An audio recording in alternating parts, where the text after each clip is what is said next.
आदाब viewers, catch up cricket का नया एपिसोड में हूं डॉक्टर हफीज अवान। साथ देंगे तौसीफ सत्ती ऑकलैंड न्यूजीलैंड से।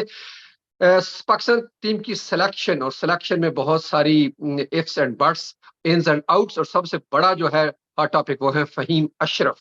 फ़हीम अशरफ की inclusion all of a sudden हुई, जो एक्सपेक्टेड थोड़ी बहुत थी भी सही, लेकिन ज्यादा नहीं थी। लेकिन उनके साथ साथ जो बाकी आमिर जमाल आए थे वो आते ही बगैर खेले फिर बाहर चले गए। तो सती साहब बताइएगा कि Faheem Ashraf all of a sudden ये क्या मतलब, कोई पॉलिटिकल मूव है या कोई हज डिप्लोमेसी तो नहीं आपको लग रही? देखिए, पिछले एपिसोड में मैंने आपको कहा था कि वो भी हज करने गए हुए थे इंजी भाई के साथ। तो I think to be honest, जब बड़े टूर्नामेंट्स आते हैं ना, तो जिन लोगों पे आपको कॉन्फिडेंस होता है ना, उनको आप मजबूरन बुलाना पड़ता है। तो आई गेस कि दे नो कि he is probably the most experience bowling allrounder Pakistan has. और वो उसकी अच्छी बात यह है कि वो नया वाइट बॉल कर सकता है, स्विंग कर सकता है ना। अगर खुदा ना खास्ता नसीम शाह और उनमें से कोई इंजर्ड होता है तो he can actually ball the new ball and do well.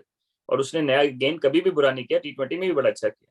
तो अब ये मसला ये है कि जब उसको निकाला गया था, वो गलत निकाला गया था, ठीक है।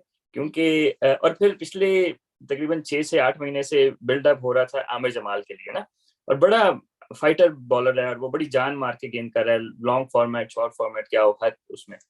तो it's a little strange selection keeping in mind the momentum, like जो आपने लीड अप पिछले 12 महीने में किया। ऑल्दो पाकिस्तान ने ज्यादा क्रिकेट नहीं खेली। Personally I think it's a surprise. Aamir Jamal को जब साथ लगाया था तो खिलाना चाहिए था, लेकिन मुझे बहुत ज्यादा सरप्राइज नहीं हुआ, क्योंकि हम पिछले एपिसोड में ही मेंशन किया कि you probably might get a go. अच्छा, आपने बात की कि ये हज डिप्लोमेसी का हिस्सा हो सकती है। तो मैंने कहा था, सच साहब याद है आपको, मैंने कहा था कि आपके मुखबर मुझे स्ट्रांग लगते हैं। आप नहीं माने थे, लेकिन मुझे लगता है कुछ है इसके अंदर। तो बहरहाल अच्छा, इसके साथ साथ ही दूसरी खबर ये भी है कि इंजमाम के हवाले से ही कि ये दरमियान में से मैंने बात ले ली, लेकिन चले इसको फिर बाद में अलग भी टच कर लेंगे। वो ये कि इंजमाम भाई ने चाहते थे कि सैफी भाई को, सरफराज भाई को इन करें।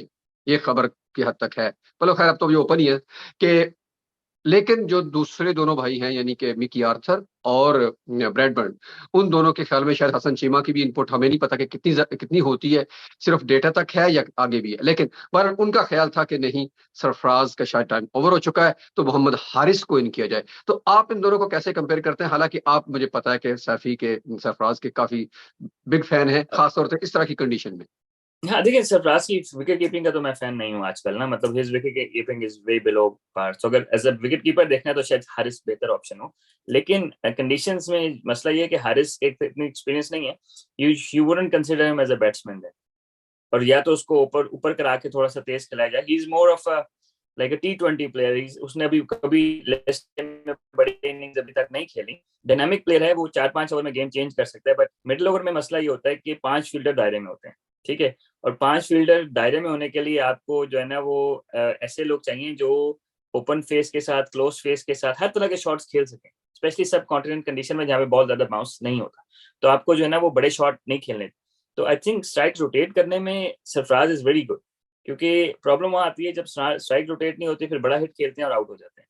तो आई थिंक जो एक तरह से होता है ना स्टेबलाइज करने के लिए बैटिंग को, ठीक है, मिडिल ऑर्डर में, तो Sarfaraz could have played a huge role. I don't think he is a better keeper than Haris, लेकिन as a middle order batsman in these conditions for this big event, I probably would have picked Sarfaraz ahead.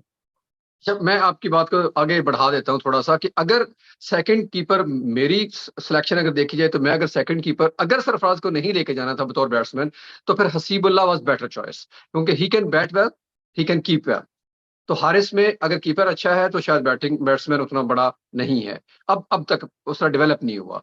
तो अगर सरफराज को नहीं रखना था तो हसीबुल्लाह बेहतर choice हो अच्छा, हाँ, सकती आपकी थी। बात को मैं सेकंड करूंगा बिल्कुल। मैं हसीबुल्लाह को बहुत हूँ, क्योंकि वो जेन्युइन बैट्समैन है। जेन्युइन मींस के वो लंबी बारी लेने वाला बैट्समैन है। उसकी 50-55 मैचों में 500 है लिस्ट जी। ए में, ठीक है।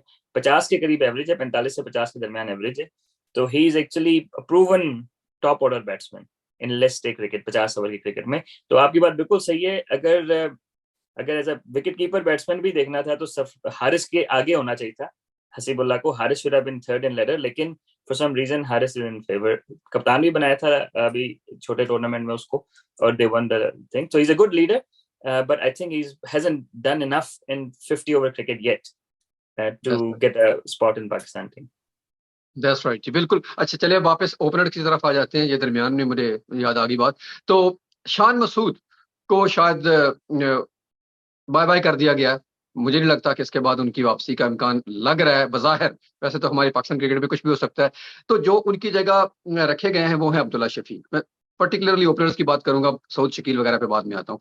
तो वहां जहां चेंज की गई है, आपने भी कहा था कि शायद हम दोनों उसमें थोड़ा सा इख्तलाफ के साथ है कि उनको ऊपर रखा जाए, उनको बैकअप रखा जाए। तो मतलब इस मिक्सअप में आप क्या देख रहे हैं कि शान मसूद को सिरे से ही खारिज कर देना सिस्टम से, इज इट फेयर?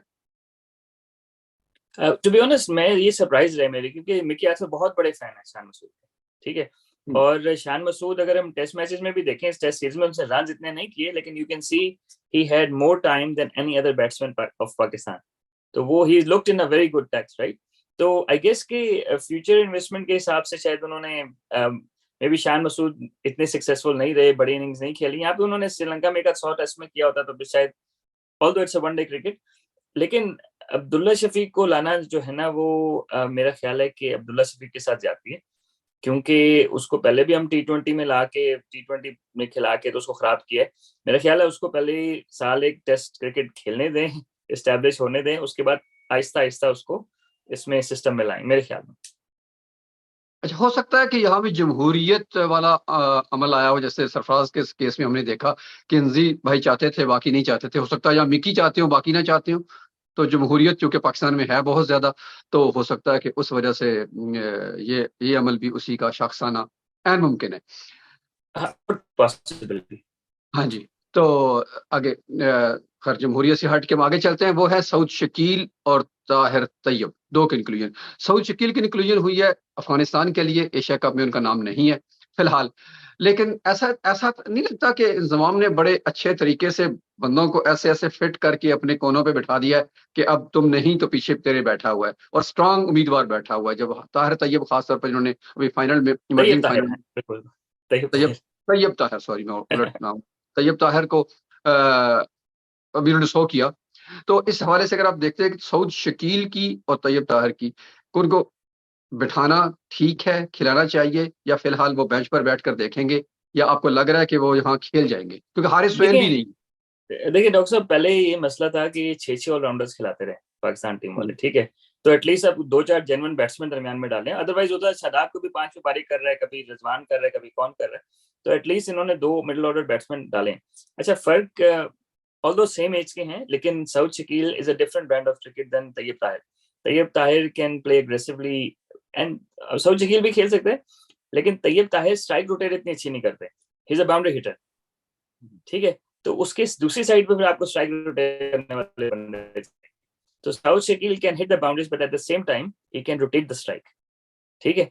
तो हम्म, उस सेंस में अगर हम देखें तो possibly I would have picked Saud Shakeel ahead of Tayyab Tahir. Tayyab hmm, Tahir is similar to, मेरे ख्याल में सिमिलर टू इफ्तिखार, ओके। जो तेज खेल सकता है, बड़े हिट खेल सकता है और सब कुछ कर सकता है। वे साउथ शकील इज लाइक ग्राफ्टर। अगर 3 हमारे जल्दी आउट हो गए हैं ना, तो अगर हमारे 3 जल्दी आउट हो गए 20 रन पे, तो I would probably bank on Saud Shakil than Tayyib Tahir. Experience or the way he plays. The way he bats, that's what. अब मुझे क्रेडिट दे सकते हैं आप अगर देना चाहें तो, क्योंकि मैंने तो बिल्कुल बिल्कुल प्लेइंग प्लेइंग 11 में पिछले एपिसोड में डाल दिया था, इंजी भाई से पहले डाल दिया था। और आई बिल्कुल थिंक बिल्कुल। उनको खिलाना चाहिए बेसिकली, और यहाँ से अगर वो खेल जाते हैं, एक 50-60 भी कर जाते हैं, अच्छा, तो मेरा ख्याल है कि वो एशिया कप और वर्ल्ड कप में ऑटोमेटिकली चॉइस हो जाएंगे, जहाँ हारिस सोहेल भी नहीं है, क्योंकि हमने अच्छा लास्ट में भी कहा था कि हारिस सोहेल की इंक्लूजन काफी मुश्किल लग रही है। अच्छा, उनकी जी। इंजरीज का इशू था हारिस सोहेल की, लेकिन उमैर बिन यूसुफ बड़े रन्स किए उन्होंने जिम्बाब्वे में और बड़े अच्छे टच में नजर आए और बड़े इनोवेटिव प्लेयर है। अगेन जी। He is also a boundary hitter, so he could have been another option hmm, behind these two. तो आई थिंक कि सऊद शकील ने उन्हें ओवरलैप किया और फॉर द राइट रीजंस, क्योंकि वर्ल्ड कप है, बड़े टूर्नामेंट्स हैं, 50 ओवर की क्रिकेट है। तो लेकिन Umair bin Yusuf would be the next in line in my opinion. अच्छा डॉक्टर जी साहब, बिल्कुल। आपसे मैं एक सवाल पूछता हूँ। जी जी। अगर हम बॉलिंग ऑलराउंडर की बात करें तो मोहम्मद नवाज 2 साल से रेगुलर खेल रहे हैं और बाबर मुझे लगता है उनके बड़े फैन हैं, लेकिन बाबर उनसे कभी एक ओवर भी नहीं कराते, कभी एक ओवर कराते हैं। बड़े मैच में बाबर जो है वो एक दफा याद है तो मेरा मैच विनर है उसको कह के अगले मैच में ओवर ही नहीं कराया। तो कुछ इनके रिलेशनशिप मुझे समझ नहीं आते। Nawaz is not a bad cricketer, good bowler, good batsman, लेकिन प्रेशर सिचुएशन में जहाँ पे वो चोक कर गए थे इंडिया के खिलाफ और वर्ल्ड कप हमारे हाथ से निकल गया, तो मुझे ये लगता है कि शायद क्या कहते हैं, नवाज को वो रखना भी चाहते हैं और बॉलिंग भी नहीं कराना चाहते, and Nawaz is not a genuine batsman. On the other hand Imad Wasim is a brave bowler, experience है, और इस साल तो बैटिंग की भी फॉर्म में है। तो आपको लगता है कि इस बड़े इवेंट के लिए नवाज के साथ नवाज की जगह इमाद वसीम को डाला जा सकता था? मेरा ख्याल है ये बड़ा ही जेन्युइन जेन्युइन सी बात है। ठीक है, नवाज साथ साथ चल रहे हैं टीम के साथ काफी अरसे से हैं, तीनों फॉर्मेट्स में कहीं ना कहीं किसी न कहीं तरीके से फिट इन हो जाते हैं, क्योंकि हमारे पास लेफ्ट आर्म ऑप्शंस बहुत कम है, या पैदा नहीं की गई दूसरे, इन अदर वर्ड्स जो भी कह सकते हैं आप। लेकिन इमाद वसीम उनके साथ ऑप्शन है, लेकिन इमाद वसीम पर वही टैग लगता है कि जी वो ब्रेक नहीं करते, but doesn't matter as far as. खासतौर पर टेस्ट में तो आप ये उन पर एलिगेशन लगा सकते हैं, लेकिन जब शॉर्टर फॉर्मेट में वो 50 ओवर का हो या 20 ओवर का हो, उसमें अगर वो आपको कंटेन करके दे रहे हैं, विकेट्स भी लेके दे रहे हैं, फिर बैटिंग में भी अगर वो जेन्युइनली 30 35 40 का अपना हिस्सा डाल रहे हैं, तो वाई नॉट। ये मुझे मैं थोड़ा डेविल्स एडवोकेट बनने की कोशिश कर रहा हूँ, मुझे लगता है कि ये थोड़ा पॉलिटिकल मूव ज्यादा है, क्योंकि वो आपको भी पता है कि ग्रुपिंग के लिहाज से अगर मतलब पीसीबी की ग्रुपिंग देखी जाए, तो वो पीछे वाले ग्रुप का ज्यादा करीब समझे जाते थे, क्योंकि इस्लामाबाद से उनका ताल्लुक है। तो ये वजह भी हो सकती है। इवन यहाँ तक भी हुआ था कि लास्ट ग्रुप जब हुकूमत में था, तो ये बातें होने लगी थी कि हो सकता है माद वसीम T20 के कैप्टन आ जाए। बिल्कुल तो बिल्कुल। ये किसी हद तक वो कराची वाली भी लगती है, कराची किंग्स वाली, not Karachi as a first class cricket के तौर पर नहीं, मैं कर रहा, पीएसएल की बात कर रहा हूँ कि इमाद वसीम कराची से खेलते हैं, तो बाबर वहां से निकल कर पेशावर में आ गए हैं। तो शायद ऐसा लगता है कि जैसे थोड़ी सी कोई हींग न कहीं राइवलरी इमाद वसीम और बाबर की जाती सी भी नजर आती है। मैं अगेन मैं ये नहीं कह रहा कि बाबर उनके मुखालिफ होंगे, ऐसा नहीं है, लेकिन मुझे ऐसा थोड़ा सा स्मेल अच्छा आती है कि डॉक्टर साहब, सॉरी, हमने सिलेक्शंस की बात की और सब कुछ बात की, तो मेरा ख्याल है कि हारिस का इंक्लूजन भी पेशावर जल्मी वाला आपने जो अभी टच किया, तो could have been a strong point there, because maybe Babar wants him there. क्यों? अब हाँ, शायद ठीक है, क्योंकि मेरा हसीबुल्लाह भी ख्याल है कि पेशावर बाबर की इनपुट होगी, ही इज स्ट्रांग इनफ। जिस तरह आपने बात की ना, इमाद वसीम के से। चक्कर में बाबर नहीं लाना चाहता, तो आई गेस के same applies to Mohammad Amir as well, क्योंकि मोहम्मद आमिर अभी मिकी आर्थर की काउंटी से कॉन्ट्रैक्ट कर रहे हैं, समझ रहे जी हैं? तो Mickey Arthur probably would have a soft corner for Mohammad Amir, लेकिन बाबर डजंट, राइट?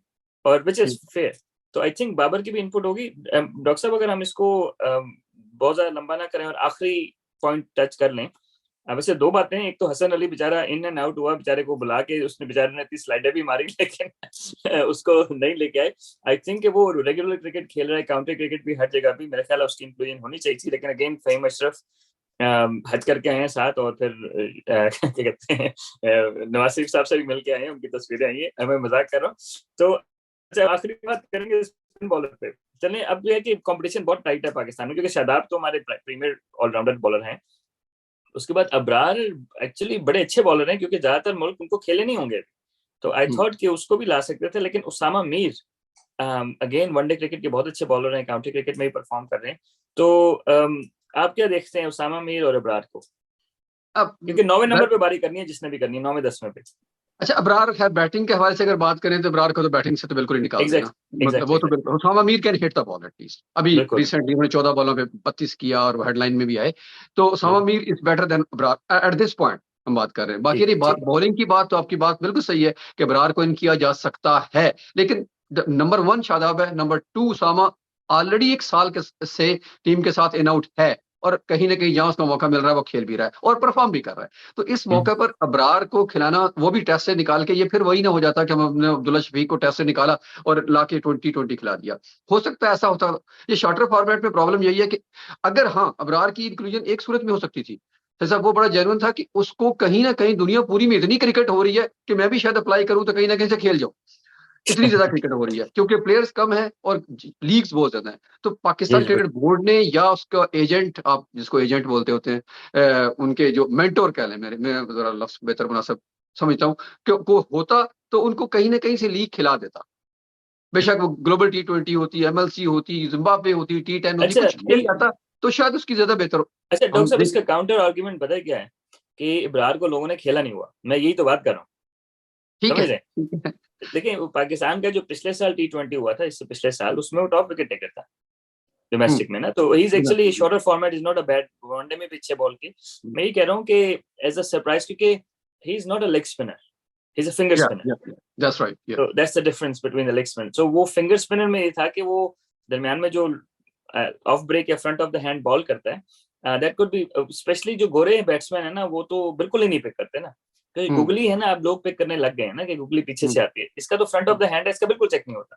तो उस सेंस में मैं कह रहा था, लेकिन आपकी बात बिल्कुल सही है, उसामा मीर का साथ उसका अभी गोल्डन पीरियड चल रहा है इस साल ना, पर्पल पैच इसको कह सकते हैं, कि वो माशाल्लाह जिस चीज को हाथ लगा रहे वो गोल्ड हो रही है ना, काउंटी क्रिकेट में आपने देखी परफॉर्मेंस उसकी और हर तरह, तो I think he is on the high, that's fine. क्योंकि ये 2 सीरीज थी तो शायद मैंने कहा कि अबरार को इन कर लिया जाता, लेकिन चले कोई बात नहीं। हसन अली का भी साथ ही, उसकी भी यही वजह है कि उसको चांस नहीं मिल रहा और जगह भी नहीं बन रही, फ्रैंकली स्पीकिंग। अगर देखा जाए तो हसन अली की जगह, जब फहीम इन हो गए तो फिर हसन अली की जगह नहीं बन रही, जिस तरह आमिर जमाल बगैर खेले बाहर हो। मोहम्मद वसीम जो है ना, वो उनकी प्लेस के साथ टाई बनती है हसन अली की, और Mohammad Wasim is slightly head of him, थोड़ी सी ज्यादा पेस है, बाउंस अच्छा है और सिस्टम में है। अभी हसन अली बेचारे टेस्ट में डाले थे, उसने इतनी स्लाइडें मारी, लेकिन चले कोई बात नहीं।